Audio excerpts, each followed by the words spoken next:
आई just request Indian government कि please women's के लिए सेफ्टी के लिए कुछ ऐसा स्टेप उनको लेना चाहिए, उनकी डेवलपमेंट के लिए कुछ ऐसे स्टेप्स, उनकी पॉलिसीज इंडिया के अंदर फॉर्मेशन होनी चाहिए, जिससे आजकल की जो वुमेन्स है वो इतनी स्ट्रांग हो जाए कि उनको किसी की जरूरत ना पड़े, वो किसी के ऊपर इतनी डिपेंडेंट ना हो, चाहे वो उनका करियर हो, चाहे वो उनकी लाइफ में मतलब कुछ इस तरीके का अगर कुछ मिसहैपनिंग हो जाए तो लोग उनको जज ना करें, उनके ऊपर उंगली ना उठाइए बोलकर कि नहीं ये तो लड़की ही खराब थी, ये तो उसका कैरेक्टर ही ऐसा था, इसलिए इसके साथ जो हुआ वो अच्छा हुआ। फेसबुक और सोशल मीडिया पे विमेन एम्पावरमेंट और महिला सशक्तिकरण जैसे बड़े बड़े शब्दों को लिखने के बाद भी आप अगर उसका सही मतलब नहीं समझ पाए हैं तो इस वीडियो के माध्यम से हम आपको महिला सशक्तिकरण के बारे में बताने का प्रयास करेंगे। विमेंस डे के मौके पर मीडिया हाउस राजस्थान आपके बीच कुछ ऐसी महिलाओं को लेके आएगा जो अलग अलग सेक्टर्स में बेहतर काम कर रही हैं, जैसे कॉरपोरेट सेक्टर हो गया, पुलिस सेक्टर हो गया, अलग अलग सेक्टर्स में। हमारे खास कार्यक्रम नारी शक्ति के तहत हम आज आपको जिस महिला से मिलवाने जा रहे हैं उनका नाम है चारू व्यास। एयरटेल में काम करती हैं और जो एयरटेल में दादावाड़ी में जो स्टोर है उसकी हेड है। दिन में कई सारे क्लाइंट्स से मिलना, उनके प्रॉब्लम सॉल्व करना, कॉरपोरेट सेक्टर में अपना एक नाम बनाना कहीं ना कहीं इनके लिए चैलेंजिंग है। चारू जी, सबसे पहले आप अपने बारे में बताइए। जी, मेरा नाम चारू व्यास है और मैं एयरटेल में पिछले 2 साल से वर्क कर रही हूँ। मेरे पास अभी Airtel store as a store manager में वर्क कर रही हूँ दादावाड़ी में। कैसे एजुकेशन कैसी हुई आपकी, फाउंडेशनिंग के बारे में थोड़ा सा बताइए। जी, मैं एक्चुअली कोटा से ही मैंने अपनी पढ़ाई करी है, उसके बाद मैंने दिल्ली ग्रेटर नोएडा से मैंने अपना MBS फर्दर स्टडीज करी थी। उसके बाद मैं वापस कोटा आ गई और यहाँ पर ही मैंने अपना जो है करियर डेवलपमेंट स्टार्ट किया। ठीक है चारू जी, नहीं लगता है कि जहाँ पर एक तरीके से होता है कि महिलाओं को कॉरपोरेट्स में काफ़ी सारे चैलेंजेस आते हैं, बिल्कुल संख्या भी कम है उनकी, तो कॉरपोरेट में खुद को ले जाना एक महिला होने के बावजूद, ये कैसे विचार है आपके लिए? बिल्कुल, डेफिनेटली मुझे भी बहुत सारे चैलेंजेस आए थे जब मैंने अपना करियर स्टार्ट किया था। तो लेकिन जैसा कि बोला जाता है कि इंसान धीरे धीरे ही सीखता है और जैसे जैसे मैंने अपनी जॉब कंटिन्यू करी, मैंने भी काफ़ी सारे एक्सपीरियंसेस लिए, लर्निंग्स लिए अपनी लाइफ में। और आज मैं यही बोल सकती हूँ कि फीमेल को एक अपनी आइडेंटिटी बिल्कुल बनानी चाहिए, चाहे वो किसी भी फील्ड में हो, चाहे उसका जो भी जहाँ पे भी उसका एरिया ऑफ इंटरेस्ट हो। It might be education, corporate, professors और doctors, engineers, whatever it is. लेकिन हर एक लड़की को अपनी एक आइडेंटिटी बिल्कुल बनानी चाहिए और उसके लिए फैमिली है, जो उनके आसपास के सराउंडिंग्स हैं वो सब उनको सपोर्ट करें। मैं सबसे यही रिक्वेस्ट करना चाहूंगी कि फीमेल्स को बहुत ज़्यादा सपोर्ट मिलना चाहिए। इस कॉरपोरेट सेक्टर में ये जो बड़ी बड़ी बिल्डिंग्स हैं, इतना 24 घंटे का काम है, हेक्टिक शेड्यूल है, यहाँ पर क्या कंडीशन है एक वुमन की? एज सच अगर देखा जाए, अगर हम मेट्रो से कंपेयर करें तो हमारे कोटा में बहुत ज़्यादा कंफर्ट जोन है, डिस्टेंस बहुत ज़्यादा नहीं है और एक मैं बोल सकती हूँ एक सेफ्टी जोन है हमारे यहाँ पर फीमेल्स के लिए एज ऑफ नाउ। अगर मैं मेट्रो से कंपेयर करूँ तो फीमेल्स के लिए बहुत एक अच्छी अपॉर्चुनिटी है। प्लस पॉइंट है कि यहाँ पर अभी हम लोग काफ़ी सेफ हैं, बहुत इजीली हमारा आना जाना ट्रांसपोर्ट बहुत अच्छे से हम कम्यूट कर सकते हैं बाहर से कंपैरिजन में। लेकिन फिर भी आजकल की जो गर्ल्स हैं वो उतना शायद मुझे लगता है इतनी अवेयर नहीं है, अपने करियर को लेकर उतना सीरियस नहीं है जितना उनको होना चाहिए अपनी आइडेंटिटी को लेकर। और आई होप उनको इसके बारे में सोचना चाहिए। कैसे सीरियस नहीं है अपनी आइडेंटिटी को लेकर, जरा इसके बारे में बताइए। कुछ होता है जैसे फॉर एग्जाम्पल मैं बोलूँ कि गर्ल्स पढ़ाई करने के बाद बहुत जल्दी अर्ली मैरिज कर लेती हैं, ठीक है, तो पर वो अपना करियर के बारे में नहीं सोच सकती। बहुत अच्छी पढ़ाई भी करती हैं लेकिन उसके बाद भी अपना करियर उनको बीच में ड्रॉप करना पड़ता है जस्ट बिकॉज उनको मैरिज करनी पड़ती है, शादी हो गई, बच्चे हो गए, फिर वो एग्जैक्टली वो अपना घर, अपना पूरा अपना घर संभालना है, उसको सब कुछ करना है। लेकिन अगर मैं हमारी बात करूं, मैं अपनी बात करूं, मैं जिस कंपनी में भी वर्क करती हूँ यहाँ पर बहुत बड़ी बड़ी पोजीशंस पे वुमेन्स हैं। मेरी CEO खुद एक लेडी हैं, ठीक है, और भी ऐसी बहुत सारी बड़ी डिपार्टमेंट्स है जहाँ पे वुमेन्स हेड कर रही हैं। तो उनसे हमें बहुत इंस्पिरेशन मिलती है कि हम भी आगे और बढ़ सकते हैं। ठीक है, एक सवाल मैं आपसे पूछना चाहूँगा, कॉरपोरेट सेक्टर में वुमेन्स के प्रति जो सेक्सुअल हैरेसमेंट्स के अधिकतर केस आते हैं, तो क्या लगता है आपको कि कंपनी के अंदर ही एक महिला सेफ नहीं है उसके आसपास घिरे हुए लोगों से? जी बिल्कुल ऐसा है। मैं ये नहीं कह सकती कि हर जगह ऐसा है, लेकिन हाँ मोस्टली जगह ऐसा है। सेक्सुअल हैरेसमेंट है, मेंटल हैरेसमेंट है। वुमेन्स को उसके अगेंस्ट में जो है अपने आप को मतलब आवाज उठानी चाहिए उसके अगेंस्ट, अगर उसको चुपचाप नहीं सहना चाहिए। जैसे मैंने देखा है बहुत सी गर्ल्स जो होती हैं डर के मारे, शर्म के मारे जो है उसके अगेंस्ट आवाज नहीं उठाती हैं। तो हमारे, अगर मैं अपनी बात करूं, हमारी कंपनी में ऐसे बहुत अच्छा प्रोटोकॉल है कि हमारे यहाँ पे इस तरीके की कोई भी हैरेसमेंट होती है, डेफिनेटली हमारे पास में एक कमेटी बनी हुई है उसके लिए, हम लोग वहां जाके बोल सकते हैं, उसके अगेंस्ट में हमारी कंपनी जो है कार्रवाई करती है। लेकिन आजकल की लड़कियां डर के मारे या आई डोंट नो, मतलब कुछ भी रीजन हो सकता है, उतना आवाज नहीं कर सकती, उनको उठाना चाहिए आवाज, डेफिनेटली उसको उसके अगेंस्ट बोलना चाहिए। ठीक है, एक बात आपने जो कही कि आपको फिर MBA करना था, आपने फिर कॉर्पोरेट जॉब करी, ये हिम्मत लाना एक लड़की के लिए बहुत बड़ी बात होती है। आपने क्या सोचा, और मतलब अगर एक लड़की चाहे कि मैं आगे बढ़ना चाहती हूँ, उसके पास हिम्मत नहीं है, वो आगे बढ़ना तो चाहती है लेकिन किन्हीं कारणों नहीं बढ़ पाती, उनके लिए आप क्या कहेंगे?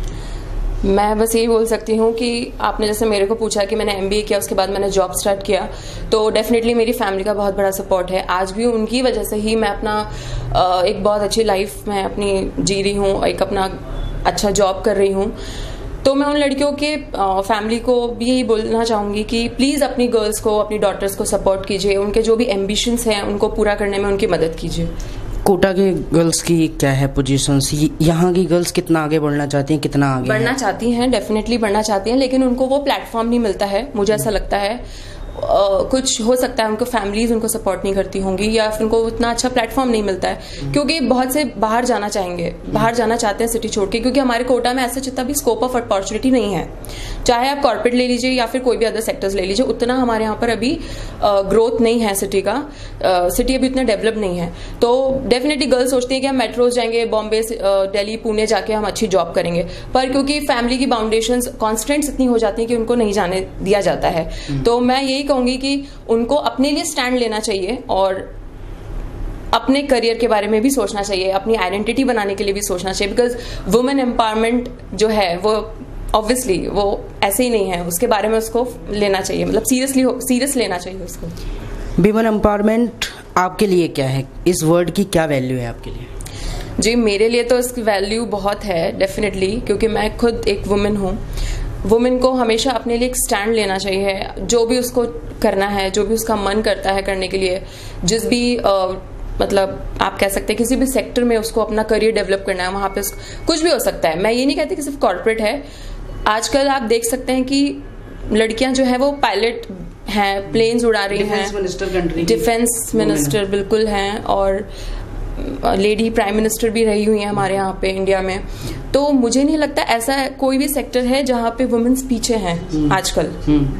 लेकिन क्या हमारी कंट्री उस तरीके से विमेंस को वैल्यू दे रही है, उन्हें आगे बढ़ाने की कोशिश कर रही है? जी नहीं, मुझे नहीं लगता है कि ऐसा हमारे इंडिया कंट्री में वुमेन्स को इतना सपोर्ट मिलता है, क्योंकि आप देख सकते हैं जितने भी रेप केसेस होते हैं उसके अगेंस्ट, अगर मैं ये एग्जाम्पल लेती हूँ तो उसमें भी वुमेन्स को, लेडी को, एक लड़की को गलत बताया जाता है। वहां पे ये नहीं देखा जाता है कि वो किस हालात से वो हुआ होगा, वो जो भी इंसिडेंट हुआ है वो कैसे हुआ है, लेकिन लड़कियों को उसके लिए बोला जाता है कि नहीं वो तो उनका तो आउटफिट ही ऐसा है, बिल्कुल कैरेक्टर के ऊपर उंगलियां उठाई जाती हैं। तो मुझे नहीं लगता इंडिया ऐसी कंट्री है जहां पर अभी भी वुमेन्स को एक इक्वालिटी जो है वो दी जाती है, जो हमें दी जानी चाहिए। ठीक है, आपने आउटफिट की बात करी, एक सवाल मैं पूछूंगा, ये कपड़े मत पहनो, स्कर्ट मत पहनो, बाहर मत जाओ, ऐसे ऐसे मतलब कपड़ों को लेके सबसे ज्यादा कमेंट्स आते हैं, तो इस पे आपका क्या कहना है?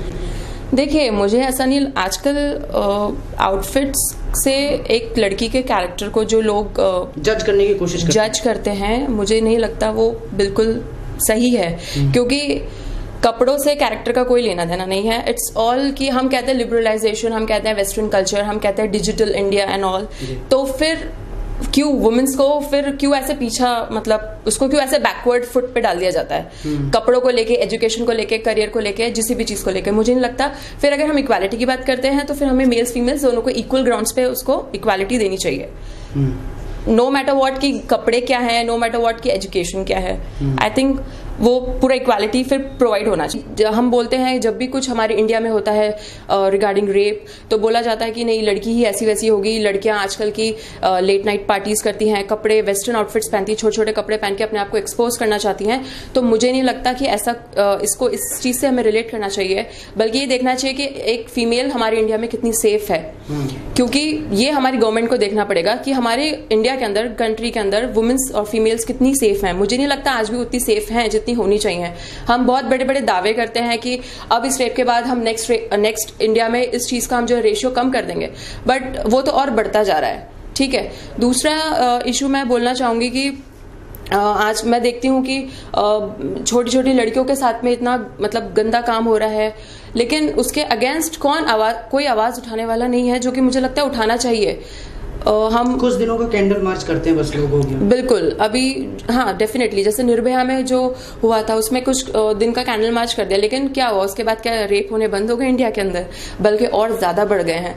तो I just request our Indian government कि प्लीज वुमेन्स के लिए सेफ्टी के लिए कुछ ऐसा स्टेप उनको लेना चाहिए, उनकी डेवलपमेंट के लिए कुछ ऐसे स्टेप्स, उनकी पॉलिसीज इंडिया के अंदर फॉर्मेशन होनी चाहिए, जिससे आजकल की जो वुमेन्स है वो इतनी स्ट्रांग हो जाए कि उनको किसी की जरूरत ना पड़े, वो किसी के ऊपर इतनी डिपेंडेंट ना हो, चाहे वो उनका करियर हो, चाहे वो उनकी लाइफ में मतलब कुछ इस तरीके का अगर कुछ मिसहैपनिंग हो जाए तो लोग उनको जज ना करें, उनके ऊपर उंगली ना उठाइए बोलकर कि नहीं ये तो लड़की ही खराब थी, ये तो उसका कैरेक्टर ही ऐसा था, इसलिए इसके साथ जो हुआ वो अच्छा हुआ।